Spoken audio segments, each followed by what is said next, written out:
कौन कौन से पाप हैं जिनको कोई प्रायश्चित नहीं है? नहीं, मन से जैसे हमने सोचा कोई पाप आचरण, तो पाप तो नहीं लगेगा, लेकिन मन गंदा तो हो गया ना, मलिन तो हो गया ना, कमजोर हो गया। और कमजोर हो गया तो जो सोचेगा वही करवा देगा।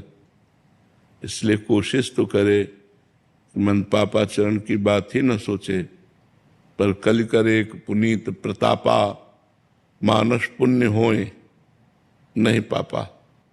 मानसिक पाप तो नहीं लगते, उनका दंड तो नहीं मिलेगा, लेकिन मन तो मलिन हो जाएगा। इंद्रियां और मन मलिन हो जाने पर भोगों में जाएंगी, गलत आचरण करेंगी, नष्ट हो जाओगे, परिणाम तो नष्ट होना ही है। तो उसका पाप का दंड नहीं मिलेगा जो पाप विचार किया, लेकिन वो विचार रोक पाओ तब ना। वो विचार संकल्प बनेगा और संकल्प बन के क्रिया बनेगी, क्रिया बनेगी तो दुर्गति हो जाएगी। इसलिए पापाचरण का चिंतन ही ना हो, भगवान का चिंतन हो। इसीलिए राधा राधा रटो, समय मत दो मन को गंदी बात सोचने का, नहीं तो सोच करके ही केवल नहीं रह जाएगा, वो क्रिया में उतार देगा।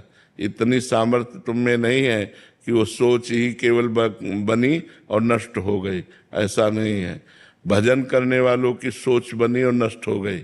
भजन नहीं है तो सोच बनी, वो आगे चलकर संकल्प बनाएगा, फिर क्रिया होगी, फिर नष्ट हो जाओगे। महाराज जी कह रहे हैं कि कोई ऐसे पाप भी हैं जिनका कोई प्रायश्चित नहीं है। नहीं, क्रिया में तो अगर ऐसे भी किया तो उसका भी हिसाब है। ऐसे क्यों किया?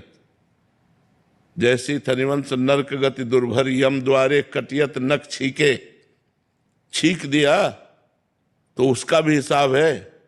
बुरी भावना से छीक आई, स्वाभाविक छीक आई या कैसे?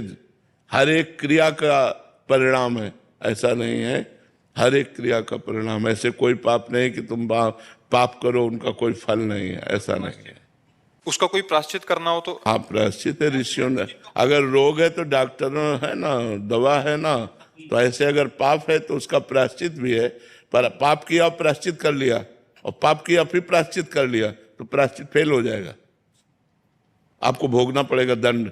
क्योंकि प्रायश्चित इसके लिए कि आज सत्संग में सुना आपने कि मनुष्य जीवन का परम लाभ भगवान की प्राप्ति, पाप नहीं करना चाहिए। अब डर लगा, हमसे तो बहुत पाप हो गए, अब क्या करें? तो उसके लिए प्रायश्चित है।